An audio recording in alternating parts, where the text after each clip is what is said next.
Hello and welcome back to the Darth Magog channel. I'm your host, the Dark Lord of the Apostates, Darth Magog.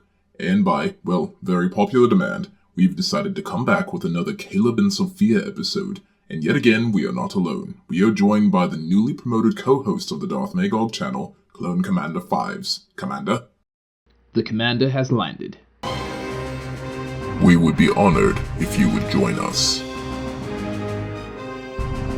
Well, Commander, would you like to reintroduce yourself to the audience and explain your credentials so they understand why you're here? Yes, in a galaxy far, far away, on the far-off world of Camino, Commander Fives acquired 12 years and counting in the field of early childhood education, and also holds a master's in the same field with a focus on trauma.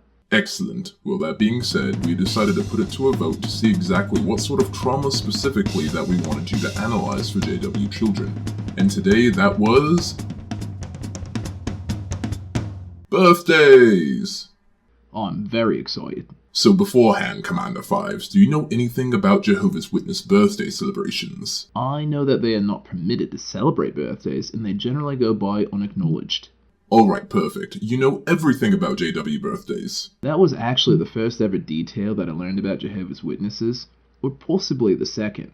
I think it was the first. To get dark for a moment, the first thing I learned about Jehovah's Witnesses was that they were persecuted in the Holocaust. Second thing was birthdays.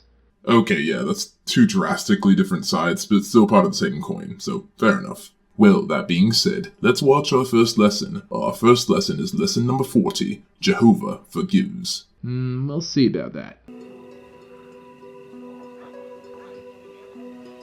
Guess who it's gonna be? Jesus last night with his apostles. It's your boy, White Jesus? White Jesus. Again? Again. But this time, what Soon, decade hair would you say that Jesus is? would be Some arrested. hybrid It was going to 19-somethings be very hairstyle, hard for 1950-ish. All of you will be stumbled in connection with me on this night. For it is written, I will strike the shepherd, and the sheep of the flock will be scattered about. They were going to run away. They look and so abandon stressed. Jesus. Yes, well, I guess it's right Peter before he said. dies. Spoiler. Although all the others are stumbled in connection with you, I will never be stumbled. Very It's good, Caleb episode, by the way. Well, I can Peter tell. thought he was strong and would never make Jehovah sad. I tell you, Peter, a rooster will not crow today until you So, have strength denied is defined by knowing me not 3 making people times. sad. Understood. Cuckoo! No, it's cock-a-doodle-doo. Nuh-uh. That's not a rooster. Okay, kids, it's not. Oh, he important pushes how the plate rooster aside. sounds. Hmm? He I'll pushes the never plate make aside to Jehovah make that sad. declaration. Me It's neither. very important. We know you'd never want to. But Jesus knew Peter would be afraid. And when you are afraid, Oh no, you're late. Hurry, grab your bags. Be careful. Love you, kids. See you later. be good. Bye, Mom. Bye, Dad. For the purposes of this episode, they'll be taking the bus. Oh yeah, that is different from others. I don't see why the bus driver did that. He knew Caleb was still on there. Oh, what's the matter? Oh, you're gonna find out here in a second. There's a story associated with it. Hello? What happened? He might tell us, Dad. What if Jehovah doesn't want to be my friend anymore?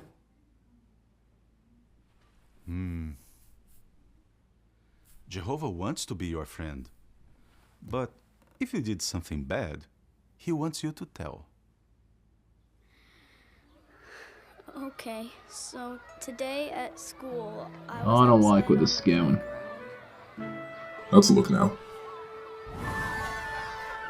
Oh no. Oh yeah. No. Yep, Is that a 6 or a 9? that was a 6.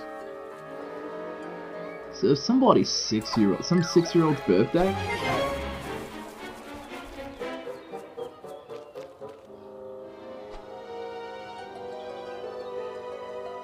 A lone cupcake. And it's a chalky one at that. Can't resist it. If it was vanilla, maybe. You couldn't resist. I wouldn't know, but I also have zero guilt, because I escaped the cult. Caleb.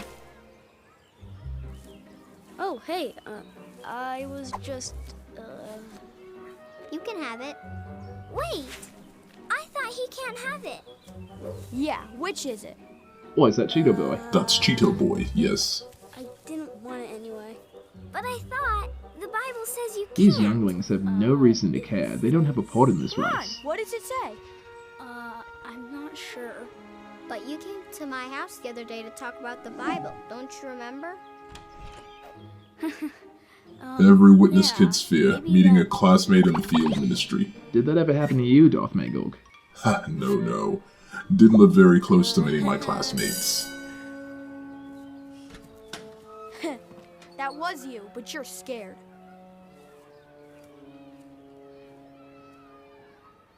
So, he hasn't even eaten the cuppy? Didn't eat the cupcake. Hi, honey. Yeah, I can't talk right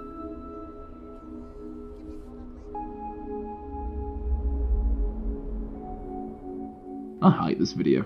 Already? That was a rough day. Yes, this is a really rough one.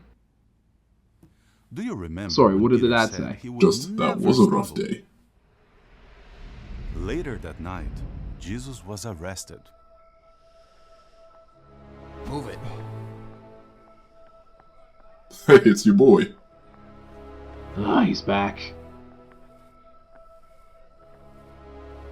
Featuring White Peter. Peter loved him and wanted to help.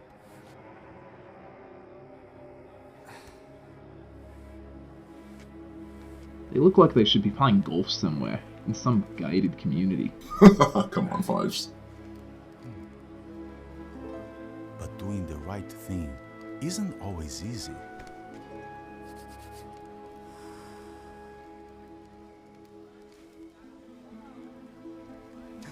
You too were with Jesus in Galilee.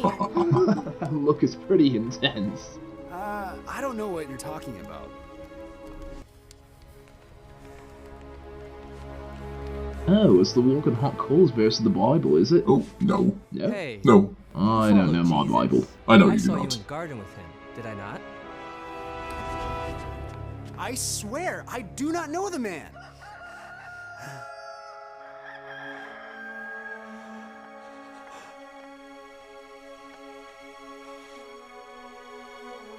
Oh, sad Jesus eyes. Oh, how can you resist those sad Jesus eyes? You know he gets better in 3 days, right? Yes, that part I do know. He's got an extra life, he's fine. Must be a cat. Feline Jesus.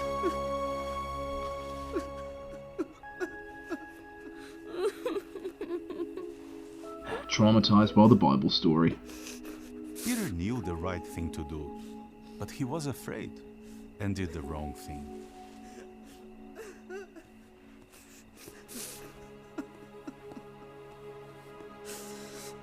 Just like at school. No, not remotely. Yes. Peter didn't want to make that mistake ever again. After Jesus was resurrected, he talked to Peter. Simon, son of John, do you love me? Yes. What an awkward You question. know I have Yep. affection. Strange question. It's canon. Jesus forgave him. And so did Jehovah. That's right. We're need just gonna to ignore pray that to he ask never for actually ate the forgiveness. cupcake. He literally only had a And little Jesus frosting. Not even, he just got a little on the nose. By giving him more work to do. Shepherd. That's how you of forgive sheep. someone, by giving them more work to do. That's such a weird line. I forgive you, have some chores. So why didn't Peter give up when he made a mistake? Because Jehovah forgives. Hey guys!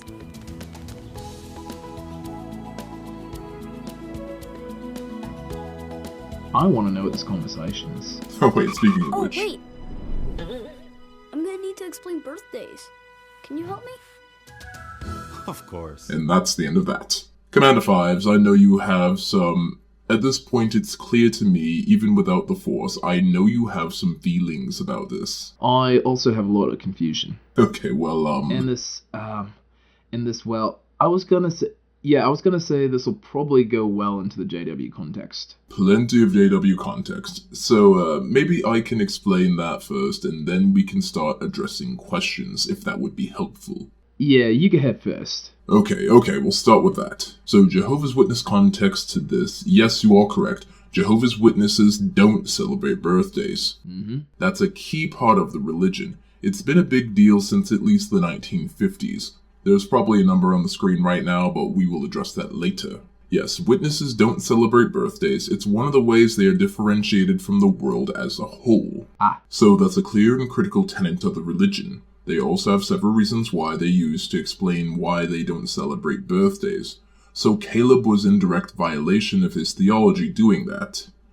I can't remember if it's exactly a disfellowshipping offense, if you're not really sorry, if you actively go out and celebrate your own birthday it might be, but it also extends to the birthdays of others. Right. Yes, so if you have a non-JW family member, you can't go to their birthday party, and you couldn't get them anything for their birthday. The more important thing here, believe it or not, you probably missed it, is that Caleb denied a bigger portion of his religion, and I'm sure you probably know that is. It was kinda slipped in there at the last second. The young man whose birthday it was, or the little boy whose birthday it was, asked Caleb, "Didn't you come to my house to talk about the Bible?" Oh no, I caught that. And Caleb's like, maybe not so much, maybe it was the pizza guy, I don't know, I don't actually know, maybe. So he denied, which is, again... Oh, so he lied about being in field He denied being in field service, and that was his way of denying Jesus, because that's how they spread the word of Jehovah and Jesus. Through the field ministry, it's required. So anyone that's at least an unbaptized publisher, and I'm assuming he's an unbaptized publisher, I think in another one of the videos we see him giving a talk from the platform or something,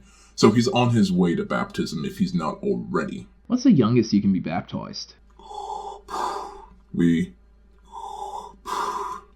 I think the youngest recorded baptism I've seen is 5. 8 is not uncommon. Yeah? And spiritual maturity is how everything is measured, even things that shouldn't be measured in spiritual maturity. But that's way beyond the scope of this video. Anyway, he denied his ministry because faith is dead without works, except you're only saved by faith, and your grace and your works are meaningless to God. That's actually a little more in parallel with the Peter story. Right. Because I was going, what the fuck does this have to do with a cupcake? Yes, those are the two big things here. That's the basic JW context. So I was surprised that the video didn't go into why birthdays are a problem. That's because they needed fodder for a sequel, but we'll talk about that in a moment. That being said, what's wrong with this thing from a childcare perspective? All of it. Specifics, Commander. Well, I'm trying to think of an angle that...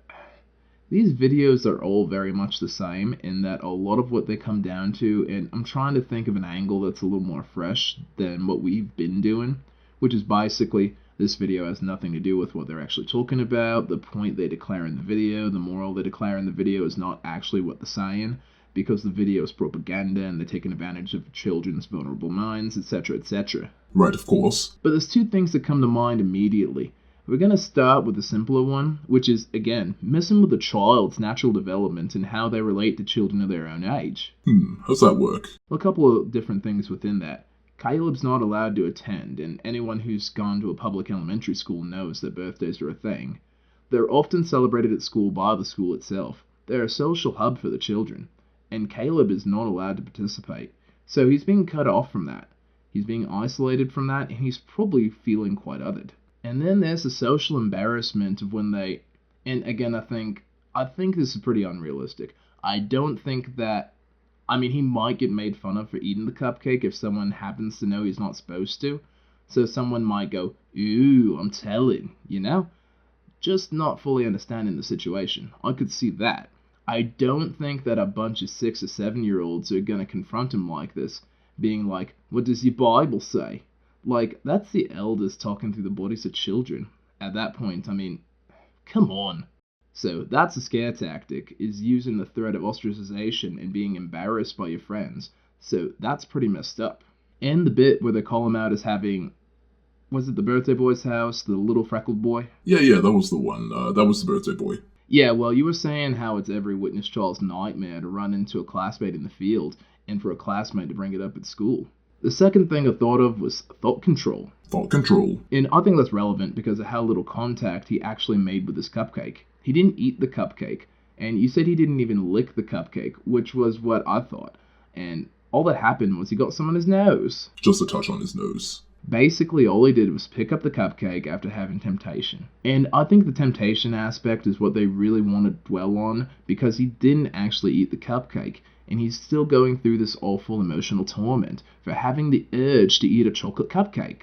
He's a 7-year-old child, of course he wanted the chalky cuppy. And actually that reminded me of something that at a glance doesn't seem to be related, but is important, because it's the same zeal, and it can shed some light on how harmful and punitive this organization is. Very well, Commander. Enlighten us. I'm reminded of a scene from a book. It's actually a memoir, and it was written by a woman who, she wrote it in her early 20s, and it was about her almost lifelong struggle with eating disorders.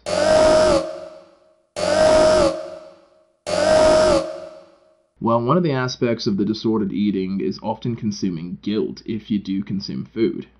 In a scene later on in the book, she's not a child, but she is a young woman. She's probably in her late teens, very early 20s. She's probably 18 at the time.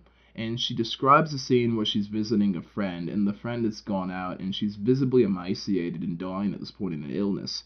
And she sees a bag of stale muffins on the floor, and she gets mentally consumed by the thought of the muffins, and eventually goes, the mini muffins, FYI. She goes to the bag, can't resist, takes one out, has a nibble on the muffin, doesn't eat anything else other than that, but then is absolutely just falls apart to her mate that she ate a little bit of this mini muffin, and it's so awful. She uses the word confessed in that passage, that she confessed to her mate that she ate this muffin. Oh no. Oh yeah, and I'm connecting that to thought control because, because again, what I was saying about how he didn't eat the muffin, even if he had, I think it still would have been relevant that this organization doesn't just control what you do, it controls and punishes you for what you think, and what you think about doing, and what you might want to do. And it's bad enough for any age person. You take a little kid who doesn't know any better, and like I've said in the past, doesn't have the emotional or intellectual resources to question what he's doing. Or really, rather, what his parents and the elders are telling him to do and not to do. So all he's done, because he wants to be part of his squadron, and what they're doing, and have a little serotonin via his taste buds by having a chalky. Just wants a little treat. Yeah, he just wants a fucking cupcake, mate. Rhetorical, but why is this a problem? Well, actually, Commander, would you like to find out? Not yet. And also, this is... Can we also point out that this is after the fact? The party is over. They've consumed the cuppies, they've run off, there's no party, he's not celebrating, there's a lone cupcake on the table. I bet you they've got cupcakes at home that they're allowed to eat in the house in moderation that's not connected to any celebration. Correct, they are allowed to eat cupcakes doctrinally. So? As long as it isn't a birthday cupcake. So, because this cupcake was left over from a birthday party, it has a tenuous connection at this point to a birthday that has been celebrated. Past tense, he is now cursed because he eyeballed this cupcake. Oh yes, exactly, Commander Fives. You're a very good Jehovah's Witness elder. No, I don't want to be a good Jehovah's Witness. I want to be a terrible elder. I don't know. I don't really feel like I've said how terrible this is for children specifically, because I feel like it's terrible for anybody. I mean, vulnerability of children is what really makes it awful. He doesn't have any other information. His information is controlled. He's completely dependent on his parents. And again, he doesn't even know why they don't celebrate birthdays. Yeah, and so, yeah, just so you know, how he's crying like that at the table, and he's just so deeply ashamed. It's just, oh my god, why? Yes, that's exactly why. God. Okay, here's a bit more child psychology, child development. We know, based on research, that the relationships they have in childhood, in early childhood, end up laying down the patterns for the relationships they're going to have as adults. The quality of relationships they're going to have as adults. So we've taken this Padawan, we've made him be consumed with guilt for having very natural, very age-appropriate desires. And we told him that it's a terrible thing and that his emotional salvation, if not physical salvation, depends on seeking and being granted forgiveness for thinking something. He'd also think physical salvation, by the way. And so what's that going to do for him or to him as he gets older and starts having other relationships? He's not going to have a sense of self-worth. he's not going to have a sense that he can stand up for himself or should stand up for himself. And that's not good. That's not good. Well, that being said, Commander, now are you interested in finding out why Jehovah's Witnesses don't celebrate birthdays? Yeah, we can do that. So now we're going to move into Lesson 41, Should We Celebrate Birthdays? So, Dad, why don't we celebrate our birthday? Good question. Good question. Oh, How God. would you answer that at school? Because Jehovah doesn't like it? Yes, but why? That is how he would answer it in Do you school. like presents and treats? Yes! But do you want them like this?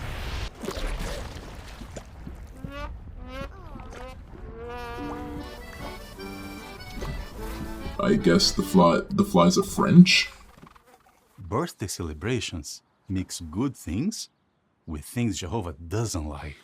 How? Long ago, many people believed in good and evil spirits and were afraid of them. They thought presents and treats on their birthday could protect them. And like today, they made wishes that only good things would happen to them. What does the Bible say about birthdays? It talks about them, Not much. but not good ones. There was Pharaoh in Egypt and Herod in Jesus' day. They were proud rulers and had people put to death at their birthday parties. Can you remember if Jesus celebrated his birthday? No. That's right, he didn't. He told us to celebrate the date of his death because it gives us the hope of living forever. And Jesus taught us to give good things to each other anytime we want. Like today. Good timing. Hi. Yes! How did he not know she was baking a pie? I need to recap. What was all that? I kind of got lost at the evil spirits part and thinking they could be protected by the nice pretty things. Oh, how should I summarize this? Why don't I just give you the JW context on birthdays? It's basically going to be the same thing. Okay. Okay, so the main reason Jehovah's Witnesses don't celebrate birthdays are, 1, they think of them as linked to superstition. They're talking about people having believed in good and evil spirits before, and the gifts and the trinkets were being ways to ward off evil spirits and have good fortune. So Jehovah's Witnesses don't like things that are linked to superstition. Even though it's a very superstitious culture that does believe in evil spirits that are walking on the earth among us. So they're being selective as they've done this whole time. Correct, so that's phase 1. Phase 2 is that it's rooted in pagan worship. So there's a chapter, I think it's chapter 16 of the What Does the Bible Really Teach book. They even have a little, this goes for all sorts of celebrations. They apply the same logic to Christmas and Halloween and Kwanzaa, Flag Day, Veterans Day. I can keep going for a while, every holiday. Yeah. They apply the same logic, and what they like to say is, would you eat a piece of candy picked up from the gutter? Because the way they figure it is, if something has pagan roots or false religious roots, they should say, then it's tainted and is never going to be. Like being in the mud. Like being in the mud, correct. Mm-hmm. So yes, it's tainted, it's filthy, and it'll just be a bad thing to consume. So you want to get away from false worship and pagan practices. Even though some things like wedding rings and piñatas are considered pagan, and those are okay by Jehovah's Witness standards because reasons. So yeah, they're just very selective. It's very selective. And the last one, the father goes over it, is that they never hear about a positive birthday in the Bible. And the only 2 examples are executions that happen to be on a birthday. Because it's not like these evil rulers would have executed people on any other days, they just waited for their birthday, apparently. As opposed to something positive happening on a birthday, like, someone throwing a party and people having a good time and then nobody dies and everybody goes home, the end. That's never happened in the Bible, so apparently it's never happened anywhere else. So that's a JW context. Culturally, it serves to separate you from the world further. It's not a thing we do. We practice true worship. We live in the world, but no part of it. Yada, yada, yada. Now, how about that childcare perspective? Well, it occurs to me that it would be a very, very effective way of communicating without actually saying it to a child that those children are important enough to celebrate, you are not. Oh, really? How do you figure that? I just think that's a logical subliminal message that a lot of children would take from that, because in spite of what the witnesses would probably like, they are exposed to other influences. Agreed. They are exposed to many worldly folk, and seeing these children, get and be the center of attention for the day, and get presents, and receive things they're excited about, and have adults pay extra attention to them, pamper them up real nice, and they don't get that. Right.